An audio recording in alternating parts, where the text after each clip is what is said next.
Hello, everyone. This is the 224th episode of Soccer Nostalgia Talk Podcast. As always, this is Sean from Los Angeles and the Soccer Nostalgia blog. For this episode, I interview freelance writer, author, documentary filmmaker, and educator, Mr. Tim O'Brien, as we discuss his book, MISL 1980s, Tales from a Lost Soccer League. Mr. O'Brien is also the author of Make This Town Big, the story of Roy Turner and the Wichita Wings that came out in 2016. Mr. O'Brien is also the producer of the documentary God Save the Wings, chronicling the MISL team, the Wichita Wings. Welcome, Tim. Thank you for having me. Thank you. So, can you introduce yourself and your trajectory into football? Yes, so I was born in 1975, and like many Americans, I started out life as a fan of multiple sports popular in America. I was a Kansas City Chiefs fan. I was a Kansas City Royals baseball fan, and we worshiped George Brett, the great third baseman in my household. I was a basketball fan. I loved to watch Xavier McDaniel play for the Wichita State Shockers here in my hometown, and became a KU basketball fan as well. The Danny Manning era of when he won the national championship.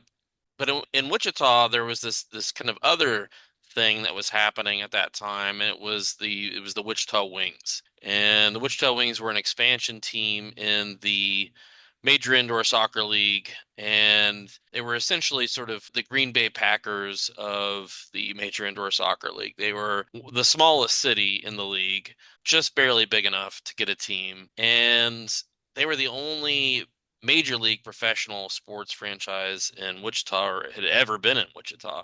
And so every kid in Wichita, Kansas in the 1980s was aware of and probably attended a game at the Kansas Coliseum, a 9,800 seat capacity arena in Wichita. And it was a really big deal locally because this was not something that we really had ever had, something that could compete against Los Angeles and New York and Houston and Chicago, these major American cities. And it was a way for our town to compete. So little kids like me, we grew up idolizing these guys and these players, these many of them European players, especially English players, Danish players, and you could meet them. You could see them after the game. You could even, if you were an adult, you could go drink with them after the game. And so they're very accessible. They went to every elementary school in the city, visited my elementary school, and would demonstrate soccer skills and were really Pied Pipers for soccer in America. And this was all thanks to Frank Carney, who was the owner of the Wichita team, and he was the founder of Pizza Hut. And so, which was founded in my hometown. This all kind of brought me to soccer, and I played it outdoors and indoors as a kid. And so did so many other kids because of this, what to us was just as big as the Kansas City Chiefs or the Kansas City Royals or the New York Yankees. For us, this was our New York Yankees. Before we get into the book, can you describe for the uninitiated the American Indoor Soccer League, the MISL, that had its glory years in the 1980s? What set it apart and what were some of its distinct rules? The MISL was founded to appeal to television viewers. So they had a rocket red ball. It was easy to see on TV. The games took place in hockey rinks, essentially hockey rink size arenas with hockey rinks. There were boards, there was glass. Players were hitting balls off the boards, which became a skill if you were a player in the MISL. They had hockey rules, so free substitution. You had five field players and one goalkeeper. They would go in and out in groups, often three or four or five even guys replacing the guys that were on the field, in and out. Very rapid action. They had four quarters. The clock would stop. Obviously, unlike most soccer, the clock would stop at when there were penalties or for timeouts or TV timeouts. And of course, the clock ran down, not up. I was as about to say that, yeah, because that's the contrast with European football and in fact global as football, yeah. yes, as Americans say, the clock ran down just like God intended. But yeah, for soccer fans, this is like, oh no, no, no, this is not how it works. But the MISL is attempting to appeal to the American sports fan, and so adopts some of these things in an intentional effort to do that. So there's more scoring because you have this smaller field, obviously. You have one of the goalkeepers in the To league. put it bluntly, you have like ice hockey scores for soccer. Yeah. Yeah, you could. I mean, it's not like there were going to be like 20 goals, but you So could like have 10. 7-4 or Yeah. scores like Yeah, I that. mean, Yeah. and you could have 20 Yeah. goals, but like, yeah, I mean, Mike Dowler, who was one of the great goalkeepers in the league, he was a Welshman, had played for Newport County as a young man, came to America and played in the MISL. He said that he was, with slight hyperbole, he would face more shots on goal in a game in the MISL than he did in the season and when he played in Wales. So a lot of this was Americans looking at soccer, football, and saying, how can we fix this? How can we, from their perspective, which, of course, traditional soccer fans would hate. Many of them would hate to hear something like that. But, that was the view, I think, the founders of the league, in a lot of ways, were how they were looking at. Making the game more palatable for an American audience, basically. Exactly. So, okay, offsides. Oh, this is Americans are going to hate this. We're going to get rid of that. The clock running up. I mean, no American is going to understand what's happening. So let's get rid of that. So all that was kind of intentionally meant to appeal to these American audiences. Your book is clearly a labor of love of a fan of this era, and most notably of your team, the Wichita Wings. You also produced a documentary on the team as well. Now, why do you think this league got into your blood? Of course, it started as a kid. I was actually not, I would say, a super fan of the team as a kid. I was a fan. I attended some games and I would watch them on television. But as an adult, I had a friend, a guy named Mike Morales, and he had the world's largest collection of Wichita Wings games on DVD. And he had mostly, these were, transfers from VHS tapes. And, we'd watch some old games sometimes. And we talk about, gosh, somebody needs to like preserve this history and talk about this because it's fading away. So I kind of got into it as an adult. I went to see indoor games in the league that exists now, which is it's not nothing like what it was in the 1980s. But so we decided to write this book about the Wings, this sort of an oral history. It was kind of the Wichita Wings, and that book then. We came out of that book and we got a lot of the old players back for the book launch and some of them from Europe. We thought, gosh, we wish people could see this. And so I then hooked up with some documentary filmmakers who I had met at the premiere of their previous documentary, which was not about soccer at all, but something entirely different. I got them on board. Then we spent 3 years making this documentary film, God Save the Wings. As I'm doing that, I'm sort of committing these acts of journalism, as I like to say. And so I, along the way, decided I needed to get my master's in journalism. So I went to Harvard and I was working on my master's at Harvard. While I'm doing that, for a creative nonfiction class, I decided to write a story, sort of like kind of a primer for people about this league, which ended up being the first chapter in my book. And then when I was working on my capstone, the end of the program, I said to my advisor, I think I want to write more. I want to write a book. I want to write multiple chapters as my capstone. And he's like, are you sure you want to write about indoor soccer? But I did it. And so this kind of just got me into the nitty-gritty of this fascinating story of indoor soccer in the 1980s in America that just boomed and blossomed into something that was really a phenomenon in America and was worth preserving. Your book includes many interviews with the protagonists. What was the process in writing the book, the duration, and how did you decide on the format? That's a good question. I had started when I started writing the first book, I began to contact and make contact with these former players, coaches, owners, and beyond media members. over the course of time, these contacts led to, with the Wings players and staff, led to then contacts with players in other teams and coaches and various people. And so I guess the best way to answer this question is to kind of tell you how I would write one chapter, which would be, and this book is a many different stories, a multitude of stories, all connected to the MISL, but it's not really one narrative. It's sort of like a series of tales from the MISL. So if you take the Los Angeles Lasers chapter, for instance, which covers the first 3 years of that franchise, I started out by basically reading every single newspaper article that the LA Times ever wrote about the Los Angeles Lasers in those first 3 years and sort of familiarizing myself with that history through the eyes of the reporters that were writing at the time. And then I started reaching out to the principal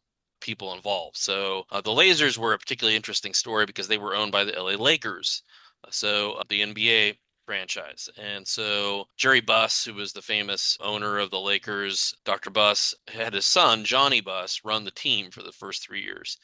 And so I connected with Johnny Buss and interviewed him. One of the goalkeepers is now the chief operating officer for the LA Lakers. So he's basically second below Jeannie Buss, the daughter of Jerry Buss in the Lakers organization. And his name is Tim Harris.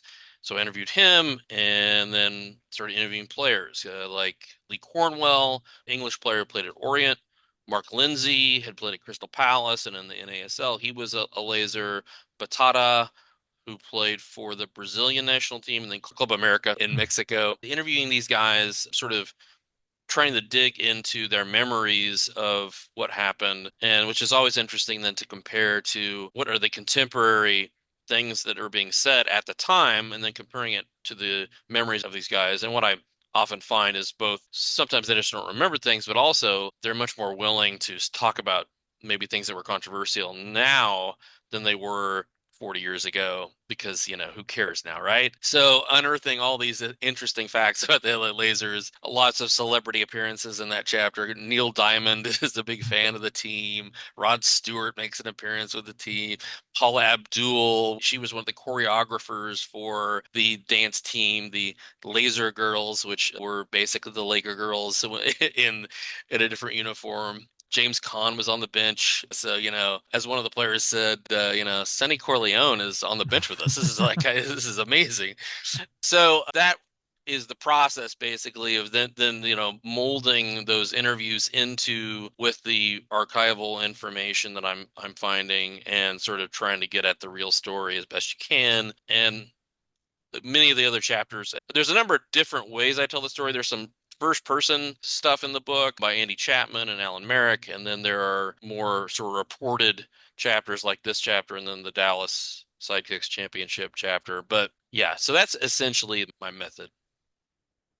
Can you describe the conception and founding of this league that took a number of years before being launched in 1978?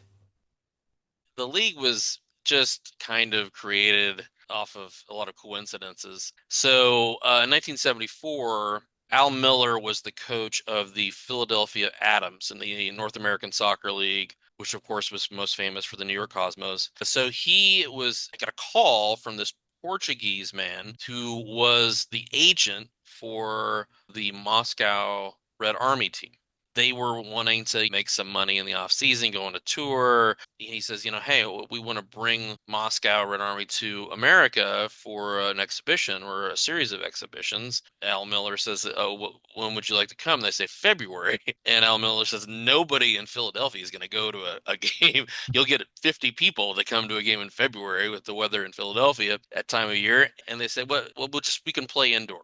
He arranges this game, and it just so happens that a man named Ed Tepper, who owned a professional lacrosse team called the Philadelphia Wings, is there at the game because he's buddies with Ed Snyder, who owns the Philadelphia Eagles, Flyers, and the 76ers. That would be the NFL, NHL, and NBA. He's just looking for a new rug for his team because he heard about this new AstroTurf. He shows up to the game and he's just astounded. He's just, this is, he goes and talks to Al Miller, Coach Al Miller, after the game. He says, are you going to make a league out of this? And Al Miller's like, this is just an exhibition. And so Tepper's like, I got to make this into a league. And it takes him about 4 years. He teams up with a guy named Earl Foreman, who owned a team in the old ABA, which eventually merged with the NBA. He owned the Virginia Squires, which he actually drafted Dr. J, Julius Erving. So he partners with Tepper. They start gathering arena operators, as that's their strategy. They get the people that own the arenas to start a team in this new indoor soccer league. And so they start out in 1978 with 6 teams: Cincinnati Kids, Cleveland Force, Houston Summit, Philadelphia Fever, Pittsburgh Spirit, and New York Arrows. And then they expand the next year to another 4 or 5 teams, including Wichita. They had their first game 1978. Pete Rose, the great Major League Baseball Yeah. player. That was what And surprised me the most, reading about that Pete Rose was actually involved with this. yeah, Yeah. yeah. Pete Rose was a part owner of the Cincinnati Kids, and so the league decides, okay, our first game will be in New York with the New York Arrows versus the Cincinnati Kids, partly owned by Pete Rose, and Pete Rose kicks out the first ball. Of course, they use Pete Rose as much as they can. The league gets started, and it begins to really take off in the next couple of years. The life of the MISL overlapped with the NASL, which was perhaps at its height at this point. NASL itself had its own indoor league as well. Now, can you describe this cohabitation that would have included competing for players and managers who perhaps would have had a foot in each world? The NASL had indoor soccer tournaments prior to 1978 for several years, not every year, but they had indoor soccer tournaments, but they didn't have an actual league outside of outdoor games. They were playing traditional soccer. And that's why the Ed Tepper and Earl Foreman were keen on this idea, because they intentionally created this league during the off season of the NASL. At first, MISL, when they were beginning this process, they were very careful to say, we want to cohabitate with the NASL. We want to be friends. We want to kumbaya, you know, everybody get along. And at first, there's sort of like this uneasy. If you read the reporting at the time, it starts out as maybe this could be friendly, and they're sending the message out. They're putting it out to the media. We want to play nice, but things begin to sort of get less nice, I should say, over next year. At one point, NASL says, "Oh, we're going to start our own league." Then the MISL says, "Oh, well, they're attempting to, we're going to get attorneys and we're going to sue them because they're attempting to be a monopoly." In the end, the NASL, before that first MISL season, the NASL decides, after all, they don't have a full league. They just have their indoor tournament. When Shep Messing, who's the famous American goalkeeper who played for the Cosmos. At this point, he's not playing for the Cosmos, but he signs a contract with the MISL. He's essentially on loan. At the end of the NASL season, he starts playing indoors. And this goes on for a few years where guys are playing in both leagues, but the NASL was sort of on its way out at this point. I mean, it was sort of declining. The MISL really sort of accelerated this decline of the NASL. I run into people who will be like, MISL ruined the NASL. They shut it down. They ruined this great thing we had going. And what I always say to them is, this was going to happen. It just accelerated the demise of the NASL. It was not doing well in most of its franchises. And so by 84, essentially the NASL just completely collapses, and the MISL becomes the highest level of soccer in North America. Reading your book, I learned that many of the owners that had ties to other sports franchises, such as the NFL, as you mentioned, most were always surviving with deficits. We mentioned Jerry Buss, owner of the LA Lakers, owned the LA Lasers. You had Joe Robbie was the owner of the Miami Dolphins in the National Football League, and he owned the Minnesota Strikers in the MISL. The Dallas Mavericks owner of the NBA owned the Dallas Sidekicks, at least for a couple of years. Yeah, you had these owners of the franchises, and part of the idea there was we've got dates to fill in the arena.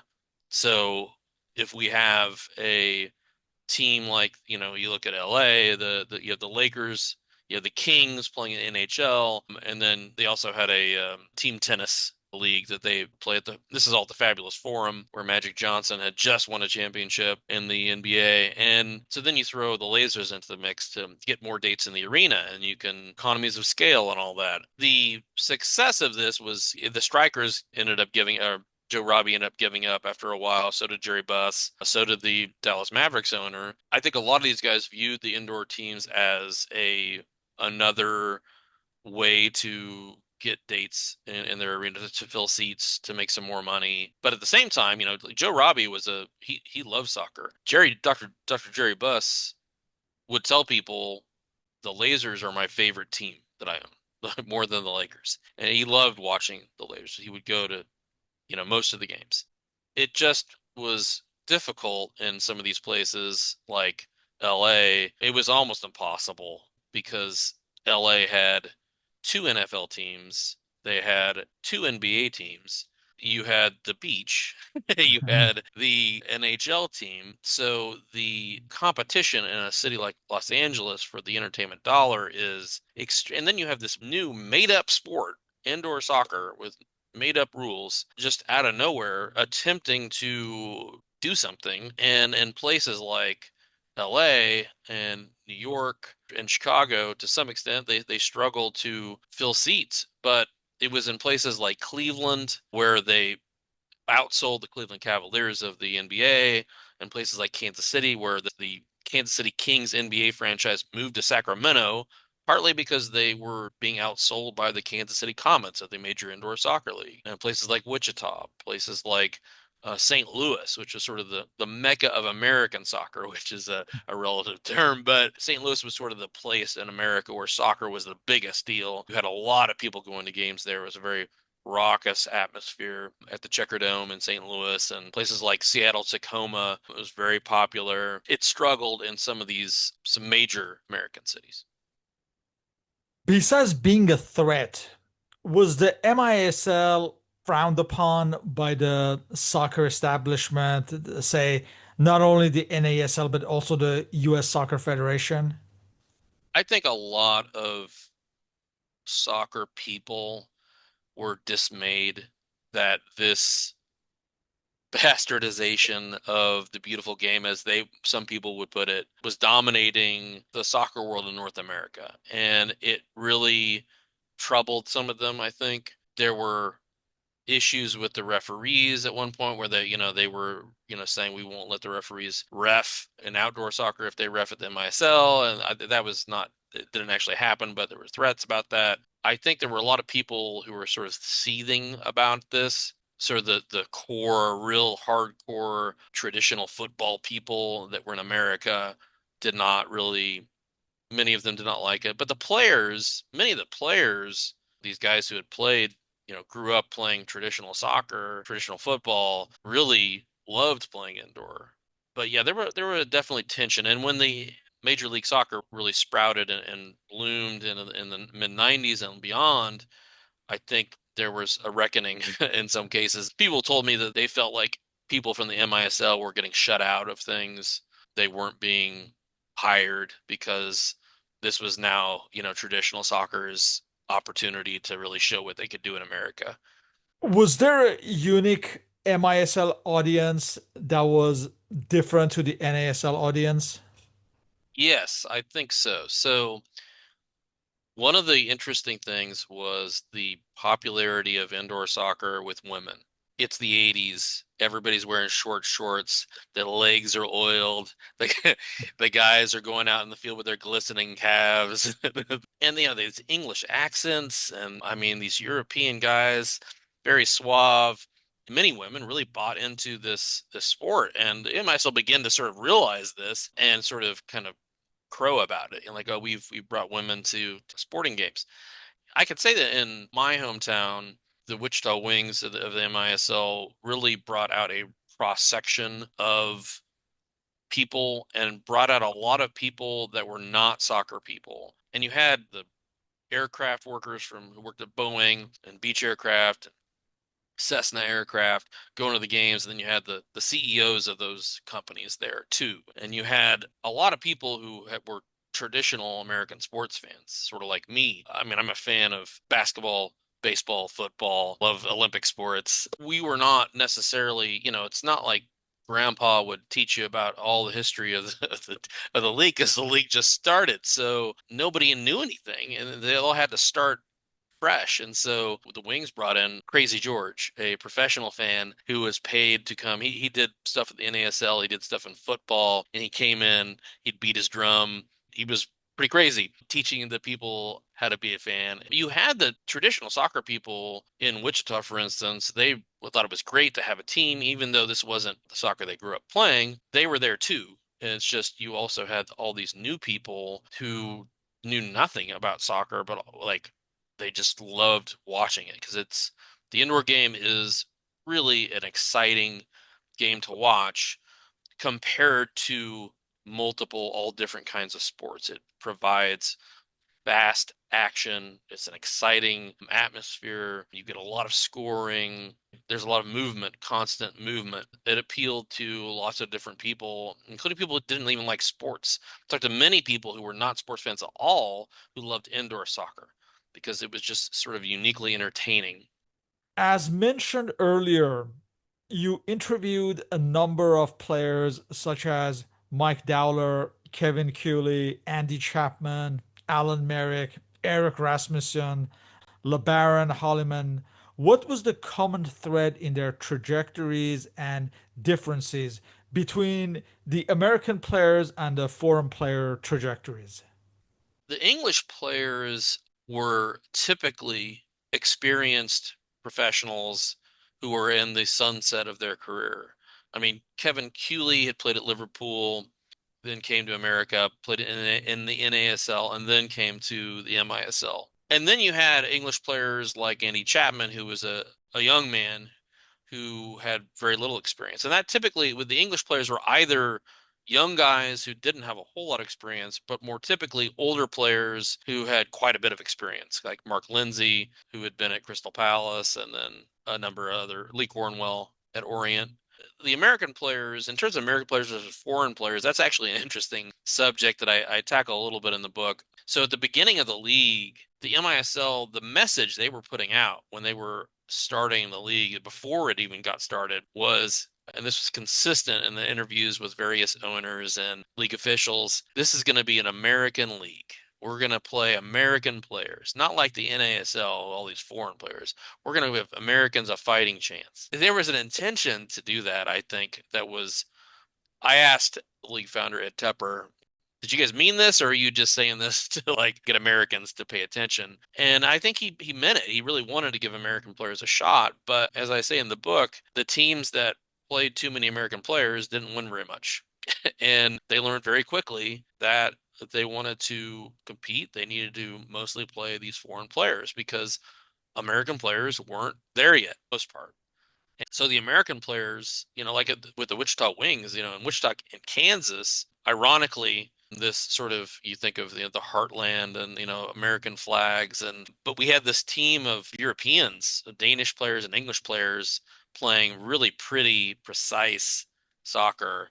And the big rival was St. Louis with all their American players. They had the most Americans of any team in the MISL, and they were playing this, rough and tumble physical game. And so it was really an interesting juxtaposition between this American style, this sort of like brute force versus the finesse of the European players. The American players over the course of time became more prominent in the league as America began to sort of catch up in terms of bringing up youth players. We're not even close to being there yet, but it's certainly better than it was then. And then in the 80s, it was better than it was in the 70s. Trajectory of the American player was mostly on from the tryouts to the bench.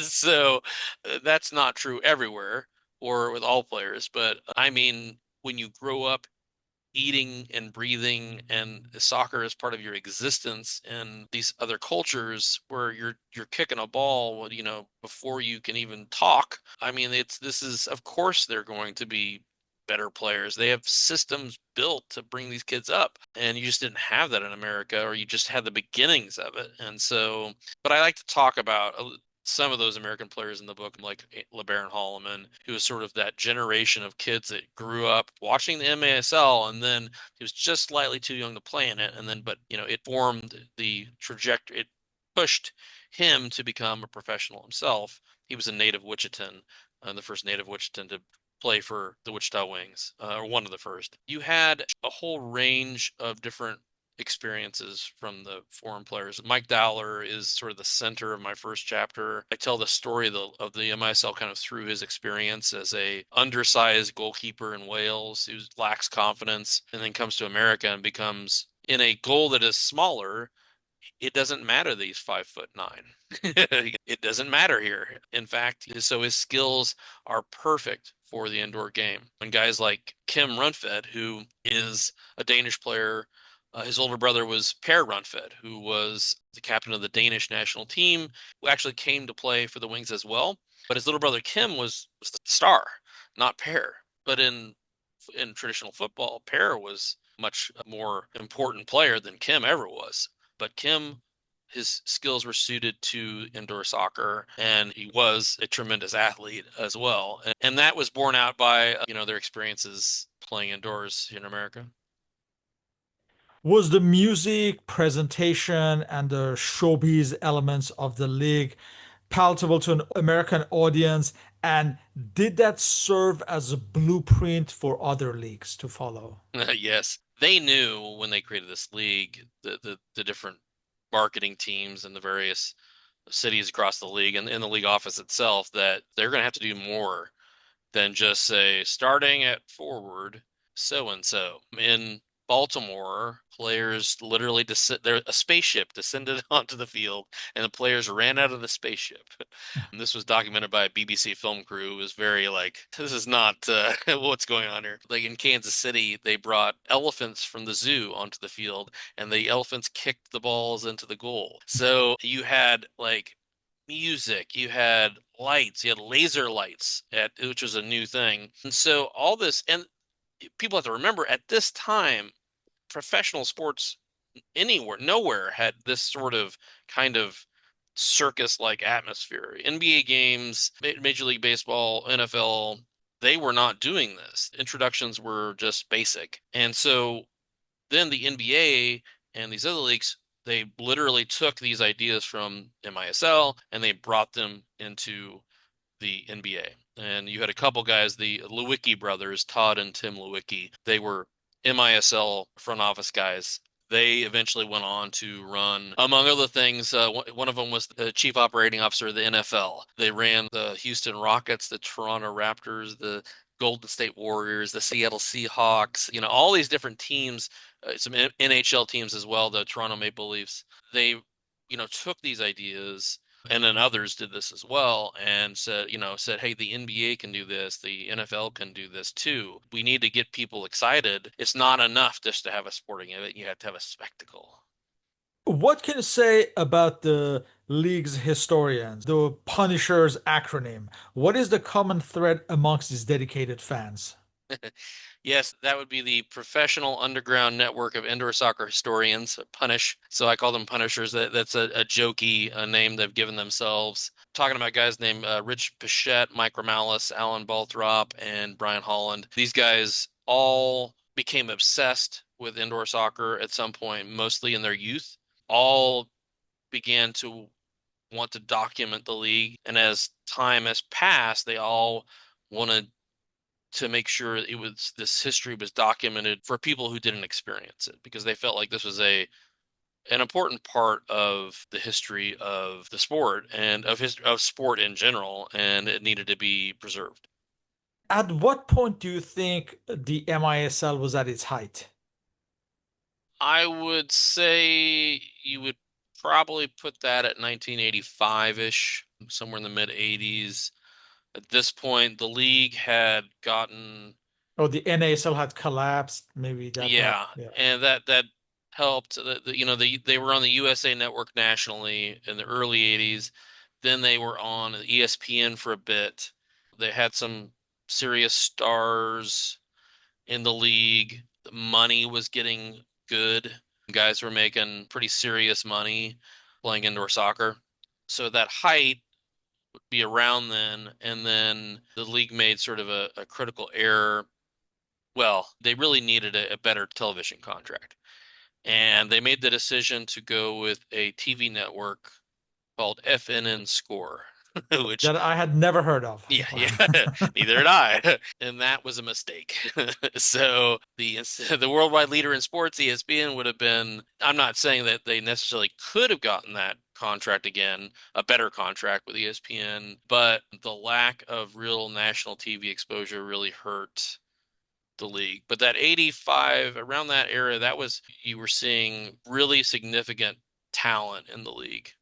Regarding the salaries, do you think when the MLS was launched in 96, they had learned the lesson and maybe that's why they instituted a salary cap initially? Yes, absolutely. So at one point in the mid 80s, there were guys in Wichita, Kansas making in 2025 dollars making 300 some thousand dollars a year in Wichita, Kansas, playing indoor soccer.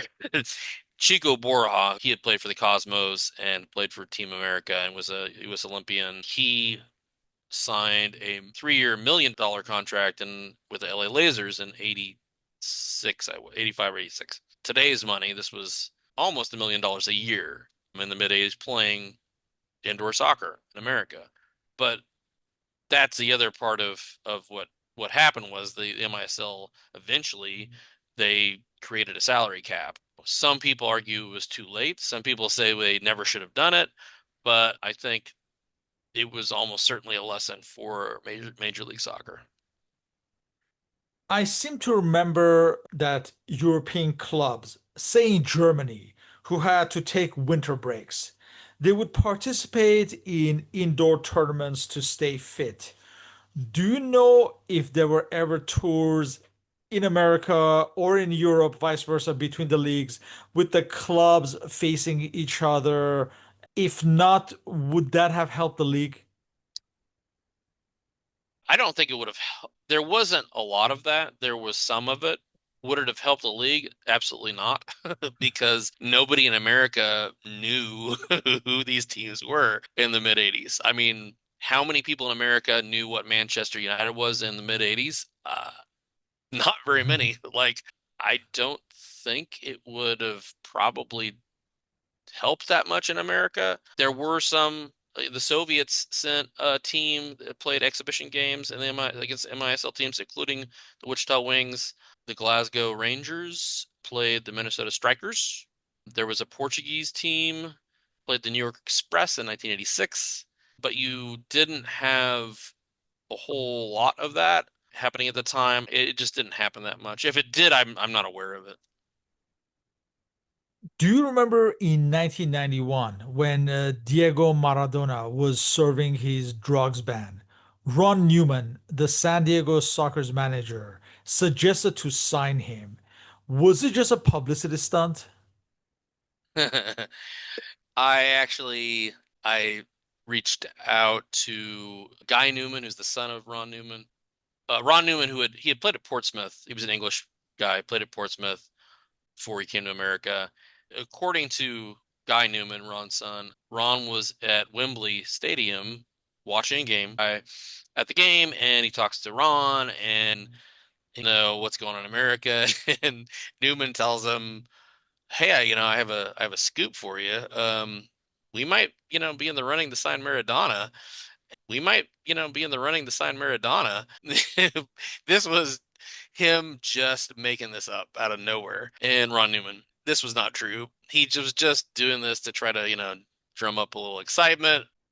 He, supposedly he told a reporter that they told Maradona that they would name the city of San Diego after him if he signed. And then a couple days later, all of a sudden, there's this headline that says Maradona is about to sign with the San Diego Sockers. And supposedly, according to Guy Newman, Maradona is quoted saying, yeah, he's very interested in playing for San Diego. And all of this was just completely made up. And the owner of the team supposedly goes to Ron Newman and he's like, "What is going on here? We didn't try to sign Maradona." And Newman's like, "Hey, publicity. we got lots of newspaper, lots of headlines for this." So yeah, that was all just a story made up. Due to a multitude of reasons discussed in your book, the league went bust in 1992. It certainly was not sudden and was a long time coming. As far as yourself, what was the most significant reason why the league failed? Well, money. It always comes down to money. There's a lot of theories about this, and I present all of them in the book from various different perspectives, all the way from owners, team owners, to coaches, to players, to fans, to the founder of the league. And I think the major problem was television exposure was limited. You really needed that TV money and the television exposure to really build a league. And the money got ahead of that exposure. And so the league teams were losing money. They had to compete with league, the NFL, an institution, Major League Baseball, an institution, the NBA rising past the MISL. So competing with these other sports became very difficult in that kind of media environment. There's arguments made that they should have been playing in the summer and been basically owned by just NBA teams, filling those NBA arenas in the summer, which that's a good point. That might have helped with attendance in some of the big cities.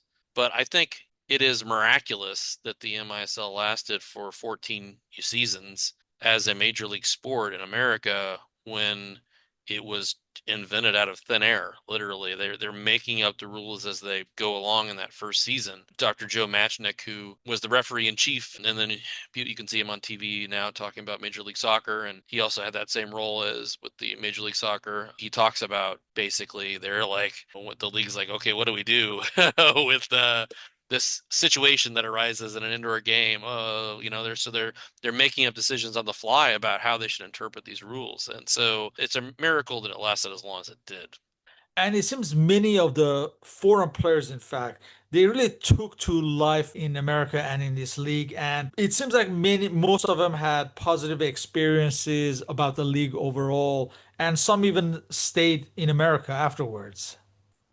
Yeah, you had a number of the English guys in particular, not just the English guys, but a number of the English guys stay. Many of them played, became American citizens. Some played for the American national team. I think, they bought into the American dream. They loved life in America. Life for an MISL player in the 1980s was pretty sweet. They were playing indoors, you didn't have to worry about the weather. They were making good money, better money than they probably would make in England and other European countries. And yeah, that's what drew many of the English players was the salaries. There were too many. I heard a number of stories about guys, English guys, who were telling me like all these English players driving cabs and working at bars and pubs after they retire and they don't have any money. And so they were like, let's go to America and let's make some money. So many of them became quite successful financially here in America because of the MISL and then contacts they made in the MISL leading to post-playing careers doing various things. Then there were guys like Mickey Thomas who came and played in Wichita and for a couple of seasons and then left abruptly and it was just like, this is not real soccer. And that's what some of them thought. Other guys, this was a wonderful experience and including guys who had played in the Premier League, or what was to become the Premier League, guys who came here and loved this game as well after having experienced it at its height in Europe. And getting back to the television issue, I myself, I don't ever remember seeing anything on television. That's definitely part of it. If there's no visibility, there's no way to succeed. FNN, you mentioned. I've no memory of that. I never saw it on television. It was on national television, at times, but after 1986, really 87, it wasn't. and on national television at all. It was on local television, lots of places. You could watch almost every game on TV in Wichita and other places as well, but not having a national TV contract really hurt the league. I remember when I arrived to the United States, the main print outlet on soccer was Soccer America magazine. I do remember the magazine covered the MISL. We're talking like 1986, 87 onwards. This was the only way I learned of players like Tattoo, Zungul. As far as the rest of the media, soccer was non-existent, indoor or otherwise. How would you describe the coverage from the soccer knowledgeable press? What soccer knowledgeable press? No, I mean there were a few, but American sports writers were notoriously anti-soccer at that time, and some of them still are. There was immediate hostility or sort of wariness, I should say, about indoor soccer, about the MISL. The soccer media in America was a very tiny, It would have you been know, Soccer America and I think Soccer Digest. That was also another yeah, magazine, right? yeah, So those were and there were like I believe Eric Rasmussen, who was the league MVP in 1987. He was on the cover of Soccer America, I believe, when he won the MISL MVP that year. So, it was covered, I guess, in print, but like, the newspaper writers and TV journalists, they were not all that interested. And they hadn't been all that interested in the NASL either, except for the Cosmos. It took a long time for soccer to be covered properly by the American sports media. was the fact that there was really no Michael Jordan-like figure for the sport also a big detriment to its success. Yeah, so, Steve Jungle, the Lord of All Indoor, as they called him, Yugoslavian player, didn't have a face made for television. Balding, long, stringy hair, not particularly eloquent in English, a little prickly personality. He wasn't the kind of guy that's going to be a marketable asset for the league to put in front of TV cameras. There's And no David Beckham. no, one of the people in my first book was quoted as saying he looked like he'd been hit in the head with a skillet, which might be unfair. And then, Stan Sminkovich, Pizza Man, they called him because he got a little bit of a pizza belly in Baltimore, but he was a wonderful soccer player. Again, a Yugoslavian player. Tattoo, who was a Brazilian player, had actually was more marketable, but the league didn't, I don't think, because they didn't have national exposure, they weren't putting him out in front of the national press. He was in Dallas on commercials and things. But Eric Rasmussen, another great star in the NMSL, a Danish player, but famously understated, not really didn't like to talk to the media, was more interested in sociological examination of the American poverty than soccer at times. And I have a chapter on him in the book. So yeah, they didn't harness the personality. They had some great personalities. Andy Chapman, who had been in the Arsenal system in England and grew up on the East End of London, charming Cockney accent, super charismatic guy, was a really good player, was the kind of guy that could have marketed He'd been marketable nationally. As the Rolf Potts wrote my foreword, Rolf, he's an American travel writer. He wrote Vagabonding, which is a New York Times bestseller on travel writing, but he happened to be a MISL fan and Wichita Wings fan. He said if you would put Andy Chapman and Harrison Ford in a room in Wichita in the 1980s, the women would have trampled Harrison Ford to get to Andy Chapman. But that's the kind of charisma that he had. But the league just didn't do a very good job of getting those faces and personalities in front of people when they had them. And sometimes they just didn't have those personalities that they needed. A number of people in your book felt that with the impending 1994 World Cup in USA, the writing was on the wall that the league would collapse. But why couldn't an indoor league be sustainable as an alternate league? Has that ever been debated? Part of the problem is that the Major League Soccer plays, I think, 14 months a year. A little bit of a joke there, but they have a very long season. They play from February to October, basically, I think. So there's very little of an off season. I think in theory, you could have an indoor league playing November through February or something like that in a short season. The problem is, I don't think Major League Soccer would have any interest in it because they'd be, one, afraid of injuries, having players going back and forth like that.